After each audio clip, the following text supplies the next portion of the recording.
Okay, now हम बात करेंगे एक्स्ट्रा पैरामिडल सिम्टम्स की। देखिए, आपका एग्जामिनेशन में 2 मार्क्स का ये क्वेश्चन आता है, एक्स्ट्रा पैरामिडल सिम्टम को समझाइए। और ये एंटी साइकोटिक्स जो कि अपने आप में एक कॉम्प्लेक्स चैप्टर है।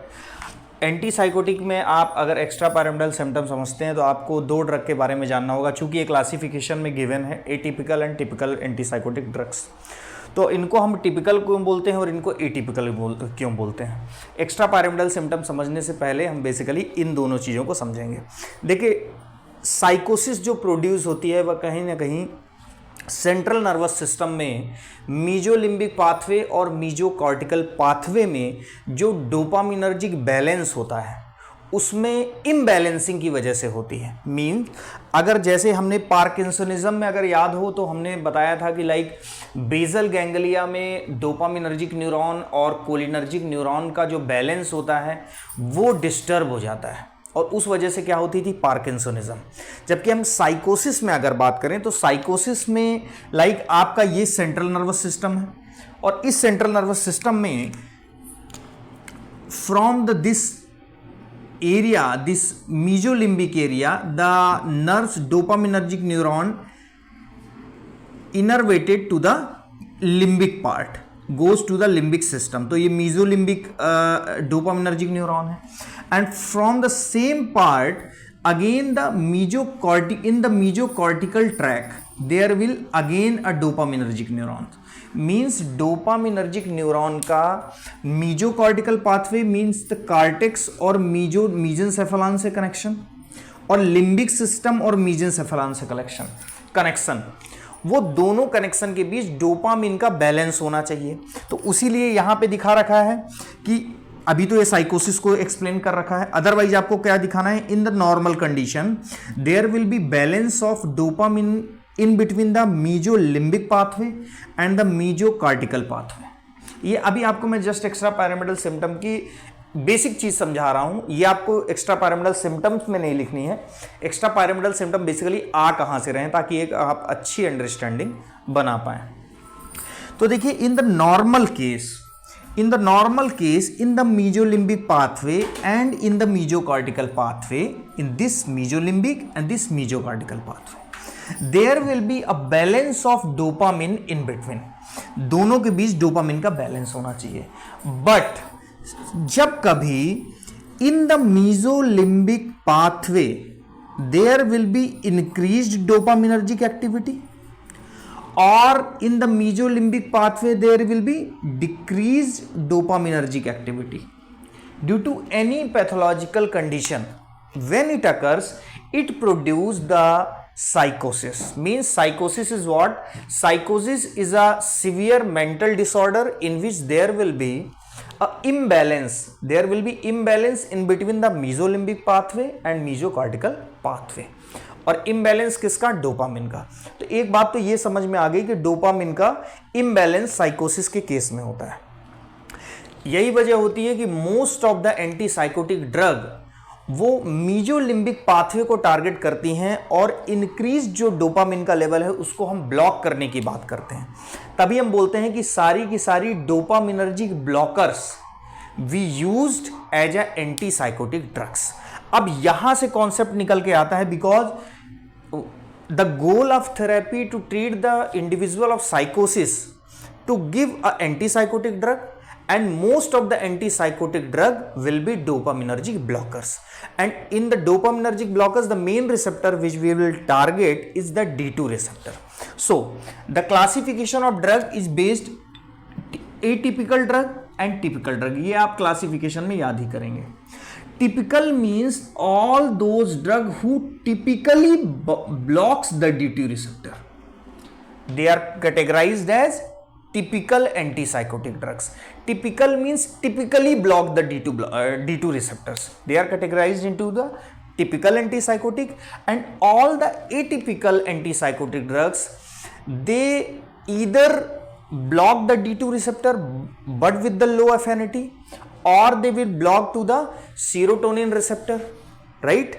तो अब यहां से जो डीटी रिसेप्टर को टाइटली ब्लॉक करती हैं दे आर टिपिकल ब्लॉकर्स। अब कॉन्सेप्ट आता है कि एक्स्ट्रा पिरामिडल सिम्टम्स क्या होते हैं। देखिए, एक बात ये समझ में आई कि जो अच्छा एक्स्ट्रा पायरामिडल सिम्टम केवल, अब देखिए एक्स्ट्रा पायरामिडल सिम्टम की कंक्लूजन पे हम आ रहे हैं। एक्स्ट्रा पायरामिडल सिम्टम्स केवल उन ड्रग्स में दिखाई देगा जो टिपिकली एंटीसाइकोटिक्स होंगी। वो कैसे? देखिए जो टिपिकली एंटीसाइकोटिक ड्रग होंगी वो हाई एफिनिटी से क्या हाई ब्लॉकिंग प्रॉपर्टी किसकी होगी? D2 को वो ब्लॉक करेंगी, और जब D2 को ब्लॉक करेंगी तो D2 को एक्चुअल में ब्लॉक कहां पे करना है? In the mesolimbic pathway. लेकिन हमारी ड्रग स्पेसिफिक मीजोलिम्बिक पाथवे को तो ब्लॉक करती ही है, डोपामिनर्जिक रिसेप्टर को वहां पे तो ब्लॉक करती है, लेकिन कई बार वो डोपामिनर्जिक D2 रिसेप्टर भी ब्लॉक होते हैं जो बेसल गैंग्लिया में प्रेजेंट होते हैं। और as we have already studied in the basal ganglia the dopamine is responsible for the initiation of movement। तो जब हमने टिपिकल एंटीसाइकोटिक ड्रग ली तो वो मीजोलिम्बिक पाथवे में D2 रिसेप्टर को ब्लॉक तो उसने किया ही किया, साथ में उसने बेसल गैंग्लिया में भी D2 रिसेप्टर को ब्लॉक कर दिया। अब चूंकि हमने क्या पढ़ा था? हमने पढ़ा था कि in the basal ganglia substantia nigra और निग्रोस्ट्रेटल पाथवे में भी डोपामिन और एसिटाइलकोलिन का बैलेंस होता है, और जब ये इम्बैलेंस होता है हम इसको क्या बोलते थे? पार्किंसोनिज्म।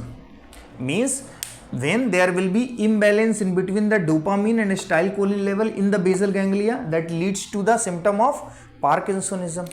तो अभी हम क्या देख रहे हैं कि टिपिकल एंटीसाइकोटिक ड्रग जो होंगी जो D2 रिसेप्टर को स्पेसिफिकली टाइटली ब्लॉक करेंगी, वो मीजोलिम्बिक पाथवे में बेनिफिशियल इफेक्ट तो देंगे, लेकिन साथ में बेसल गैंग्लिया में प्रेजेंट डोपामिनर्जिक न्यूरॉन के भी D2 रिसेप्टर को क्या कर देंगे? ब्लॉक कर देंगे। और जब यहां पे डोपामिन का इफेक्ट कम होगा तो अनअपोज्ड किसका एक्शन बढ़ जाएगा? एसिटाइलकोलिन का। Same as like parkinsonism. So this kind of action which shown by the typical antipsychotic due to the blockage of D2 receptor on the basal ganglia, they produce the Parkinson's like symptom, or we can say the extrapyramidal symptom. This extrapyramidal symptom is mainly occurred by or produced by typical antipsychotic when it blocks to the dopaminergic receptor at basal ganglia. Now, so what are the symptoms that are actually categorized in the extrapyramidal symptom is dystonia, akinesia, akathisia and tardive dyskinesia. तो extra pyramidal symptoms क्या होते हैं? Extra pyramidal symptom basically जब basal ganglia में antipsychotic, typically antipsychotic drug D2 receptor को block कर देती है तो हमको क्या दिखाई देते हैं? अनअपोज्ड एसिटाइलकोलिन का एक्शन दिखाई देता है, जिसकी वजह से एक्स्ट्रा पायरामिडल सिम्टम दिखाई देते हैं। Number 1 is dystonia. What is dystonia? As its name indicate, dystonia means disturbance in tone, and disturbance in tone का means when there will be increased acetylcholine due to the blockage of D2 receptor on the basal ganglia।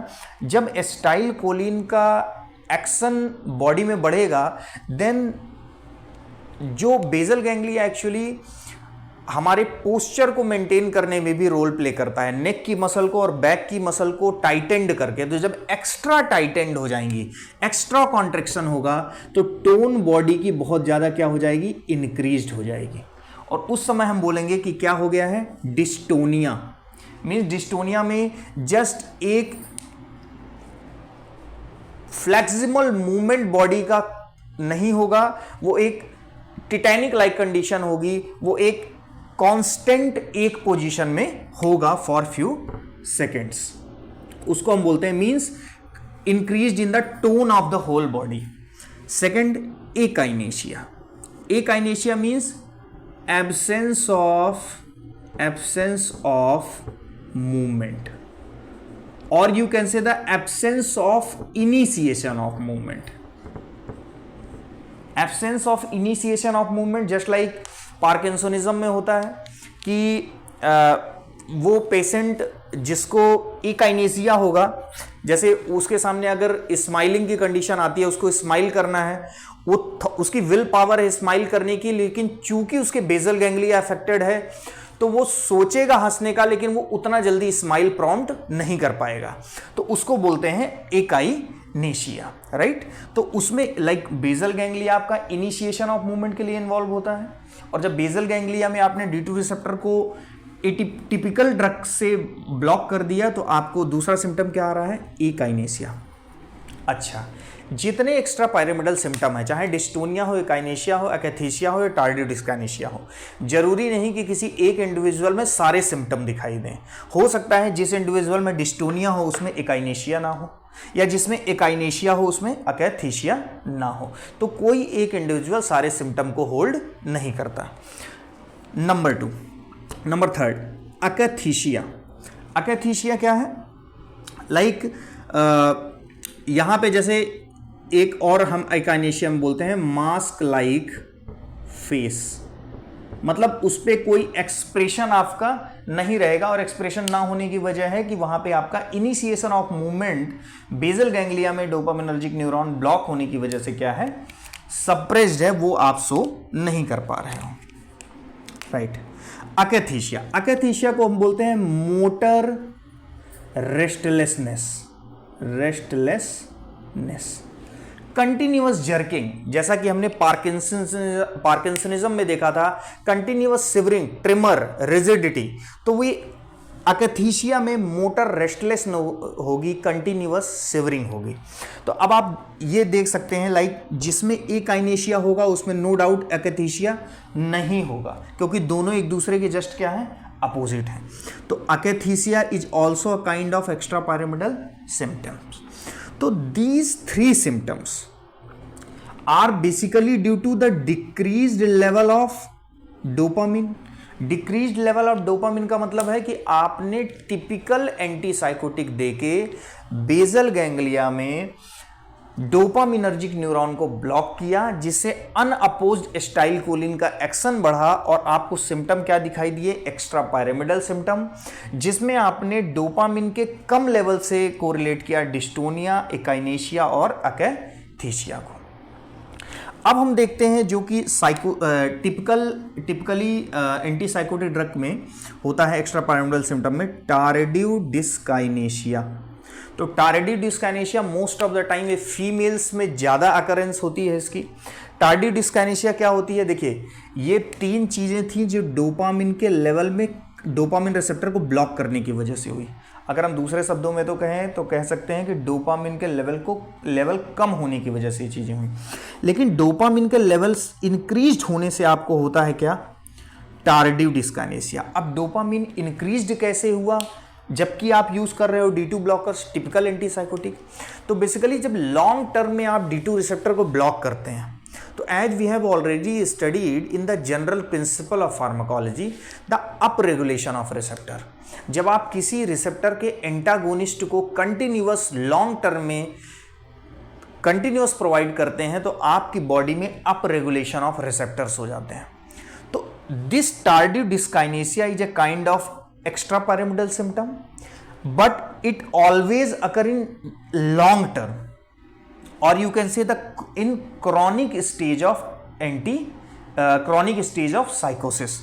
तो अब इसमें क्या हो रहा है tardive डिस्काइनेशिया में, जब आप बहुत लॉन्ग टर्म के लिए टिपिकल D2 ब्लॉकर दे रहे हैं तो कंटिन्यूअस D2 ब्लॉकर के एक्सपोजर से इस रिसेप्टर को आपने क्या कर रखा है, लाइक ये आपका D2 रिसेप्टर है और इसको आपने क्या कर रखा है, यहाँ पे ब्लॉक कर रखा है, किससे, टिपिकल एंटीसाइकोटिक से। तो जब इसको आप कंटिन्यूअस ब्लॉक कर रखेंगे तो यहाँ पे सिंथेसिस ऑफ रिसेप्टर क्या हो जाएगी, बढ़ जाएगी D2 रिसेप्टर। तो हम इसको बोलेंगे अप रेगुलेशन ऑफ रिसेप्टर बढ़ गया। किसका अप रेगुलेशन ऑफ रिसेप्टर हो गया, किसका, D2 डोपामिनर्जिक रिसेप्टर का। तो अब जो डोपामिन आएगा, that dopamine will binds to their extra receptor that is newly synthesized or newly formed। अब डोपामिन हायर,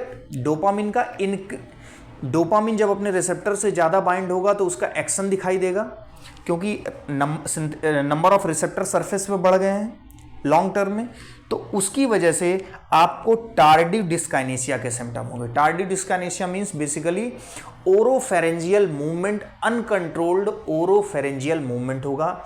लाइक आपके लिप्स अनकंट्रोल्ड मूव करेंगे, आपकी टंग सडन कभी कभी बाहर आ जाएगी, तो या lateral movement of the jaw होगा। तो इस एरिया में जो आपका अनकंट्रोल्ड मूवमेंट होगा उसको आप बोलते हैं टार्डिव डिस्काइनेशिया। ये बेसिकली इसलिए होता है क्योंकि डोपामिन का लेवल बढ़ने की वजह से या डोपामिनर्जिक एक्शन के बढ़ने की वजह से होता है, जब आप किस ट्रीटमेंट में होते हैं, typical antipsychotic in long term. तो ये this is all about the extra pyramidal symptom. तो अगर मैं कंक्लूड करूं कि देखिए 2 मार्क्स में आपका एक्स्ट्रा पायरामिडल सिम्टम आएगा, तो आपको यही लिखना है extra pyramidal symptom is due to the use of typical D2 blocker drugs because they in spite of blocking mesolimbic pathway, it also blocks the D2 receptor at the basal ganglia, and that is responsible for unopposed action of acetylcholine, and this decreased dopaminergic action in the basal ganglia is responsible for extrapyramidal symptom, and these symptoms are dystonia, akinesia, akathisia, and in long term due to upregulation of receptor tardive dyskinesia. So this is all about the extrapyramidal symptoms. I hope आप एक understanding बना पाए होंगे।